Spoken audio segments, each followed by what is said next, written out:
మన ప్రభువును రక్షకుడైన యేసుక్రీస్తు శుభనామమున వందనాలు. ప్రియదేవుని సంగమా, ప్రియదేవుని బిడ్డలారా, మరొదయకాల సమయం దేని వాక్యం ధ్యానించుకున్నాను. ముందుగా ప్రార్థన చేసుకుందాం. ప్రార్థన. కృపగల తండ్రి, దయగల మయసేని బంగారు పాదాలకు లెక్కలేని వందనాలు, స్తుతులు, స్తోత్రములు.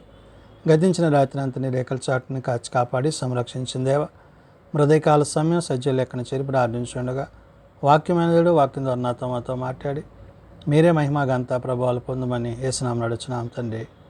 ఆమేన్. ప్రియదేవుని సంగమ, ప్రియదేవుని బిడ్డలారా, నేడు దినకు ఏర్పాటు చేయడం దేవుని వాక్య భాగము అపోస్తలుడైన పౌలు కొరింథీయులకు రాసిన 2వ పత్రిక 12వ అధ్యాయము 1 నుంచి 6 వచనాలు ధ్యానం చేసుకుందాము. అపోస్తలుడైన పౌలు కొరింథీయులకు రాసిన 2వ పత్రిక 12వ అధ్యాయము 1 నుంచి 6 వచనములు ఈ విధంగా రాయబడినవి. అతిశయపడుట నాకు తగదు గాని అతిశయపడవలసి వచ్చినది.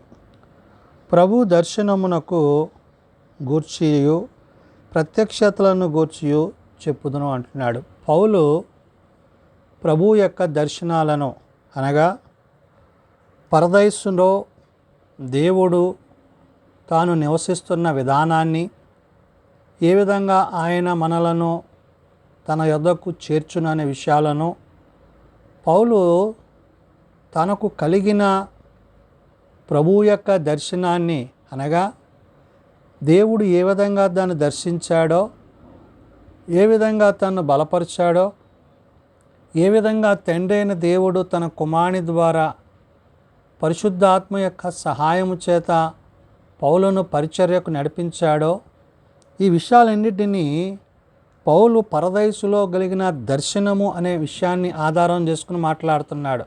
అంటే తండ్రి కుమారుల యొక్క సంబంధము ఆదరణకర్త ద్వారా నడిపింపబడుతున్న పౌలు ఆ సహవాసాన్ని, ఆ పరిశుద్ధతను కూడినదై దేవుని యొక్క విషయాలను, దేవుని యొక్క మాటలను తెలియజేస్తున్నాడు. కాబట్టి ఇక్కడ అంటున్నాడు, అతిశయపడుట నాకు తగదు కానీ అతిశయపడవలసి వచ్చినది అంటున్నాడు. అంటే దేన్ని బట్టి? ప్రభువును బట్టి,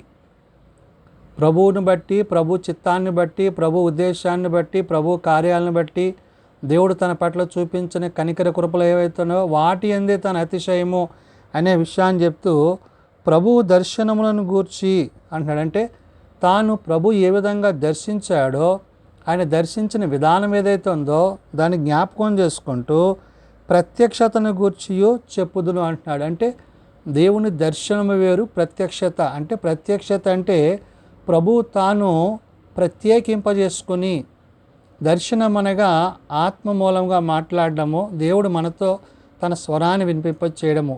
ప్రత్యక్షత అనేది ఆయన తనకు కనబడిన రీతిని ఇక్కడ పౌలు గుర్తు చేస్తున్నాడు. అంటే పౌలుతో ప్రభువుకున్న సంబంధము, ఆ ప్రత్యక్షత ఎలాంటిదో చెప్తూ క్రీస్తునందున్న యొక్క మనుష్యుని నేను ఎరుగుదును. అతడు 14 సంవత్సరములు క్రిందట 3వ ఆకాశమునకు కొనుపోబడెను.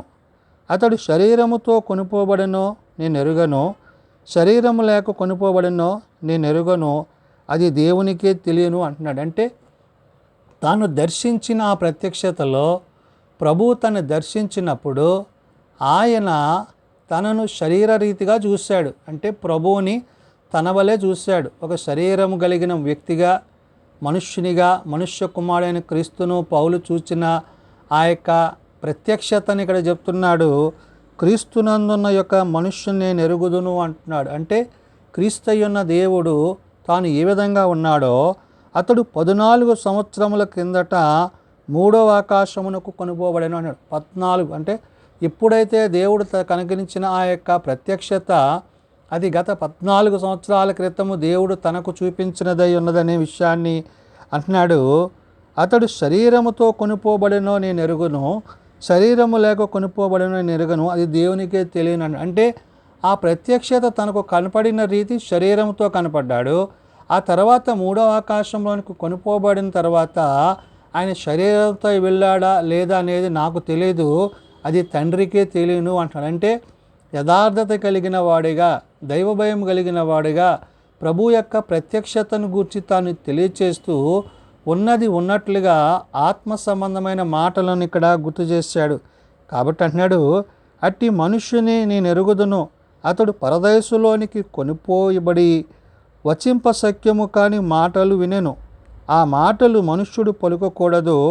అతడు శరీరముతో కొనిపోబడెనో శరీరము లేక కొనిపోబడెనో నేనెరుగను, అది దేవునికే తెలియను అంటాడు. అంటే ఎవరైతే పరదైసులోనికి అంటే ప్రభువు యొక్క సన్నిధిని, పరిశుద్ధ ఆత్మ యొక్క నడిపింపును కలిగిన ప్రభు కొరకు సిద్ధపడిన సంఘమైతున్నదో దాని వద్దకు ఎవరైతే కొనుపోబడ్డారో ఆ కొనుపోబడిన ప్రభువును బట్టి ఆ ప్రభు యొక్క స్థితిని గూర్చి ఇక్కడ పౌలు చెప్తున్నాడు. అట్టి మనుష్యుని నేను ఎరుగుదును, అతడు పరదైసులోనికి కొనుపోబడి అంటున్నాడంటే పరదైసులోకి వెళ్ళి ఏమంటున్నాడు, వచింపశక్యము కాని మాటలు వినెను అంటున్నాడు. అంటే అక్కడ ఉన్న ఆ యొక్క పరదైసులో ఉన్న వారి మాటలు విని ఆ మాటలు మనుష్యులు పలుకోకూడదు అంటున్నాడు. అంటే ఏంటి, దైవ సంబంధంగా ఆత్మ సంబంధమైన మాటలే తప్ప ఇహలోక సంబంధమైన శరీర సంబంధమైన మాటలు ఎంత మాత్రమును కావు. అంటే పరదైసుకును దేవుని యొక్క సన్నిధికిని పరలోకానికి ఉన్న సంబంధము ఇవన్నీ కూడా ప్రత్యక్షతలోని భాగం అనే విషయాన్ని పౌలు ఇక్కడ గుర్తు చేశాడు. అతడు శరీరముతో కొనుపోబడేనో శరీరము లేక కొనుపోబడేనో నేను ఎరుగను, అది దేవునికే తెలియను అంటాడు. అంటే ఈ పరదేశంలోకి కొనుపోబడిన ఆ యొక్క ప్రభువు శరీరంతో వెళ్ళాడా లేదా అనేది నాకైతే తెలీదు. ఆయన వెళ్ళటం మాత్రం తెలుసు, ఆయన నాకు ప్రత్యక్షపరిచాడు కాబట్టి ఇప్పుడు ఆయన శరీరంతో ఉన్నాడా లేదా అనేది తండ్రికే తెలియను అంటాడంటే ముందేమో ఆయన యొక్క ఉద్దేశాలను ఆయన యొక్క దర్శనాన్ని గురించి ఆ యొక్క పరదైసులో తన యొక్క ఉద్దేశాలను గురించి చెప్పాడు. తర్వాత ఈ పరదైసులో మరి వారితో కలిసి మాట్లాడిన మాటలు ఏవైతే ఉన్నావో వాటిని వచింపశక్యము కాదు అంటాడంటే మనుష్యులకు అర్థము కాని రీతిగా అంటే దైవ భాష సంబోధమైన దైవాత్మతో కూడిన మాటలు అక్కడ వారు పలికినట్లుగా వాటిని వివరింపడానికి కుదరదు అనే విషయాన్ని ఇక్కడ పౌలు తాను బహిర్గతంగా ఈ పత్రిక ద్వారా చెప్తూ అట్టి వాని గూర్చి అతిశయింతును అంటాడంటే ఎవరు ఆయన, యేసుక్రీస్తు ప్రభువారు. అంటే ప్రభువును బట్టి పరిశుద్ధాత్మను బట్టి ప్రభు తను నడిపించిన విధానం ఏదైతుందో ప్రభు చేత తాను నడిపింపబడుతున్న విధానం ఏదైతుందో ఇవన్నీ కూడా ప్రత్యక్షత అనగా ప్రభు తనతో సంభాషించిన విధానాన్ని పౌలు ఎక్కడ గుర్తు చేసి చెప్తా అంటున్నాడు. నా విషయం అయితేనో నా బలహీనతల యందే కానీ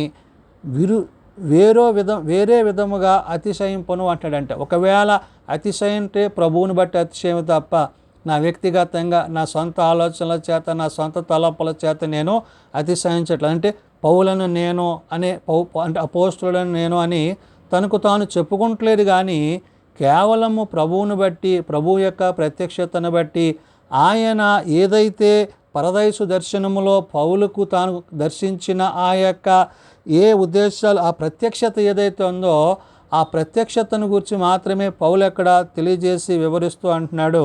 అట్టి వాణిని గూర్చి అతిశయింతును, నా విషయమైతేనో నా బలహీనతల విషయమైతేనేమో కానీ వేరే విధముగా అతిశయింపను అంటూ అతిశయపడుట ఇచ్చయించినను నేను సత్యమే పలుకుదును గనుక అవివేకిని కాకపోదును గాని నా యందు ఎవడైనను చూచిన దానికన్ననో నా వలన వినిన దానికన్ననో నన్ను ఎక్కువ ఘనముగా ఎంచునేమో అని అతిశయించుట మానుకొనుచున్నాను అంటాడు. అంటే ఈ అతిశయము ఈ ప్రత్యక్షతను గురించి ఏంటంటే తనకు దేవుడు ఇచ్చిన ప్రత్యక్షత, ఇప్పుడు దేవునితో తనకున్న సంబంధము, దర్శనం వేరు ప్రత్యక్షత వేరు. దర్శనం అనగా దేవుడు దర్శించి ఆ విషయాలను చెప్తాడు, ప్రత్యక్షత అంటే ఆయన స్వయంగా తనతో మాట్లాడతాడు.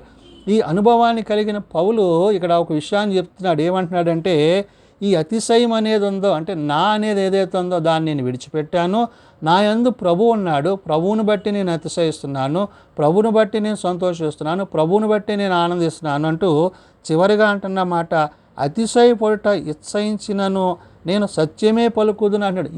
ఈ అతిశయం దేని గురించి, ప్రభువుని గూర్చి అంటే సత్యాన్ని గూర్చి, సత్యం అనగా ప్రభువు క్రీస్తుని గూర్చిన అతిశయమే తప్ప వేరే అతిశయం కాదు. గనుక అవివేకిని కాకపోదును గాని నా యందు ఎవడైనాను చూచిన దానికన్నా అంటే వివేచన లేకుండా ఇష్టానుసారంగా కాదు కానీ దేవుడు తనకిచ్చిన జ్ఞానము చేత పరలోక జ్ఞానము చేత పరలోక సంబంధమైన ఉద్దేశాల చేత తాను మాట్లాడుతూ అంటున్నాడు, నా వలన వినిన దానికన్నను నన్ను ఎక్కువగా ఘనముగా ఎంచునేమో అని అంటాడంటే, ఒకవేళ ప్రభువు కంటే నన్ను గొప్పగా ఎంచుకుంటున్నారేమో దాని విషయంలో నేనేమాత్రమునో అంటే ఏంటి, తాను తగ్గింపబడాలి, ప్రభు హెచ్చింపబడాలి.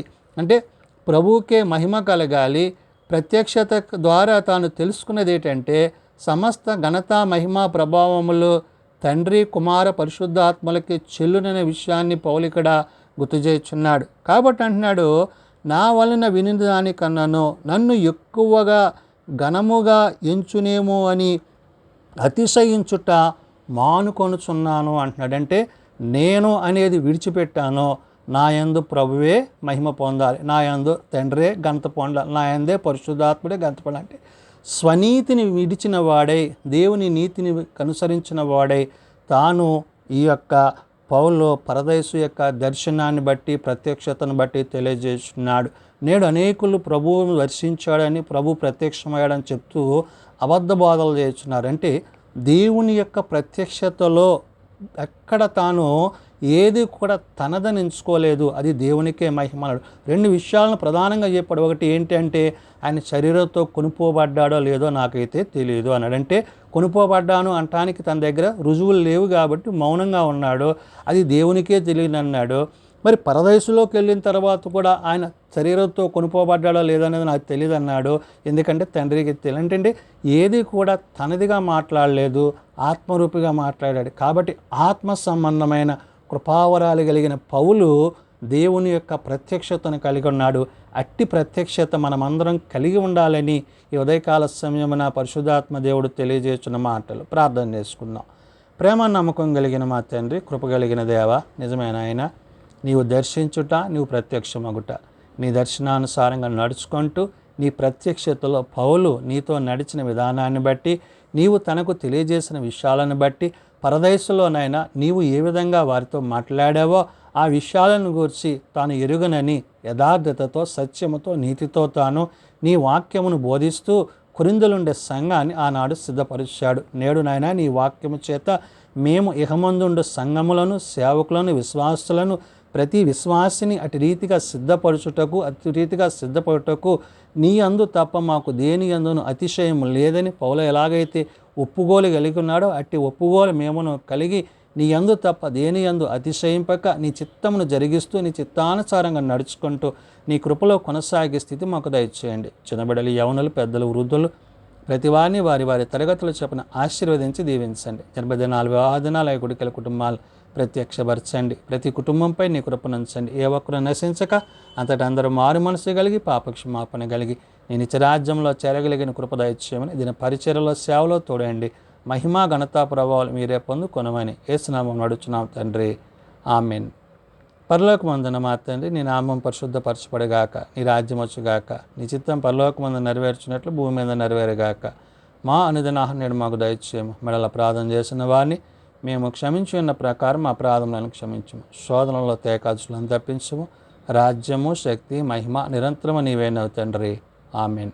మన పరమ తండ్రి అయిన దేవుని ప్రేమ, ప్రభు అయిన యేసుక్రీస్తు కృప, పరిశుద్ధాత్మ నిత్య సహాయము నిరంతరము సదా తోడయండి సంరక్షించునుగాక. ఆమెన్.